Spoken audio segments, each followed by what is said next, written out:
2024 के चुनाव की पटकथा 2023 के आगाज के साथ ही शुरू हो चुकी है।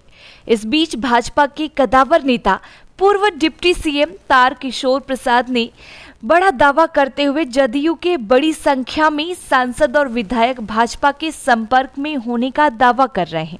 उन्होंने कहा कि समय के साथ साथ जदयू के बड़ी संख्या में सांसद और विधायक पाला बदलकर भाजपा का दामन थाम लेंगे। मुख्यमंत्री को अब राहुल गांधी के नेतृत्व स्वीकार होने के बयान पर पूर्व डिप्टी सीएम ने कहा कि उनके राजनीतिक भविष्य संकट में है और अब वह पूरा देश घूमकर समझ चुके हैं कहीं पर उनके लिए कोई स्थान नहीं है। अब मुख्यमंत्री की स्थिति न घर के न घाट के वाली हो चुकी है।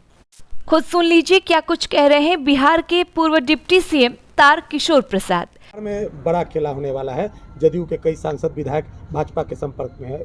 क्या है पूरा, किस तरह की कहानी हो सकता है? देखिए, जिस प्रकार से बिहार के माननीय मुख्यमंत्री श्री नीतीश कुमार जी ने 2022 वर्ष के अंत में श्री राहुल गांधी के प्रधानमंत्रित्व के नेतृत्व में, प्रधानमंत्री बनने के नेतृत्व में ये जाना चाह रहे हैं, उससे स्पष्ट है कि इनकी जो हवा थी प्रधानमंत्री के रूप में बनने की वो खत्म हो चुकी है। और जिस प्रकार से जितने विपक्ष हैं उनके नेताओं ने उन्हें भाव नहीं दिया, जो इन्होंने दिल्ली का दौरा किया था, उससे सारी स्थिति स्पष्ट हो गई है। और जनता दल यूनाइटेड के माननीय सांसदों को पता है कि विगत 2019 में उन्होंने जो चुनाव जीता था वो भारत के यशस्वी प्रधानमंत्री श्री नरेंद्र मोदी जी के कुशल नेतृत्व और उनके बहुआयामी व्यक्तित्व एवं प्रभाव के कारण उन्होंने संसदीय चुनाव को जीता था। जो राहुल गांधी 40 सीटों में से मात्र 1 सीट बिहार में जिता सकता है, तो वो शेष जनता दल यूनाइटेड के अन्य के उम्मीदवारों को जिताने की हैसियत कहाँ रखता है, जो वो जनता दल यूनाइटेड से या महागठबंधन के साथ मिलकर वो चुनाव लड़ेंगे। इसलिए उनमें एक भगदड़ की स्थिति बनी हुई है। और निश्चित तौर पर जो जनता यूनाइटेड के माननीय सांसद हैं जनता यूनाइटेड को छोड़ने का काम करेंगे, भाजपा के, क्योंकि वहाँ उनका कोई भविष्य नहीं है। और भारतीय जनता पार्टी का राष्ट्रीय नेतृत्व देखेगा कि किनको लेना है, नहीं लेना है, क्या राजनीतिक स्थिति रहेगी, ये तो दल का नेतृत्व तय करेगा। संपर्क में है, ये साफ है ना, निश्चित तौर पर संपर्क में है और उनमें एक हताशा भी है कि राहुल, क्योंकि इसलिए भगदड़ मचेगी कि राहुल गांधी बिहार में 1 सीट से ज़्यादा जिताने की स्थिति में नहीं बन पाए। वो भी मुस्लिम बहुल क्षेत्र था, इसलिए एक कांग्रेस के लोग जीत गए। देखो,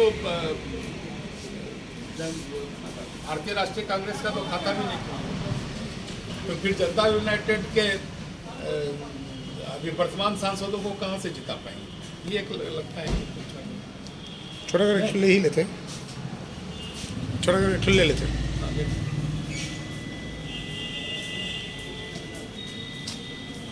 लेकिन फोकस उसी पर रखना खुला नहीं, भगदड़ इसलिए मचेगी राहुल गांधी का नेतृत्व स्वीकार करेंगे।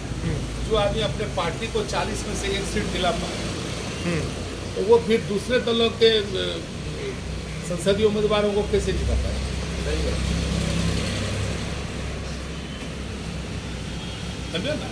फिलहाल अभी के लिए दे मुझे इजाजत। अगर आपने अभी तक हमारे चैनल को लाइक और सब्सक्राइब नहीं किया है तो जल्द से जल्द कर लें और बाकी के अपडेट्स के लिए बने रहें हमारे साथ और देखते रहें Kalam India news. Perfection IAS, UPSE और BPSC फाउंडेशन क्लासेस के लिए समर्पित संस्थान। यहाँ आपको UPSE selected and interview appeared faculties द्वारा गाइड किया जाता है। Separate batches for Hindi and English medium. 65वीं और 64वीं BPSC एग्जाम में 69 और 107 रिजल्ट्स एवं 66वीं BPSC एग्जाम में 131 रिजल्ट्स हासिल किया है परफेक्शन IAS टीम ने। परफेक्शन IAS, कुमार टार, बोरिंग रोड, पटना।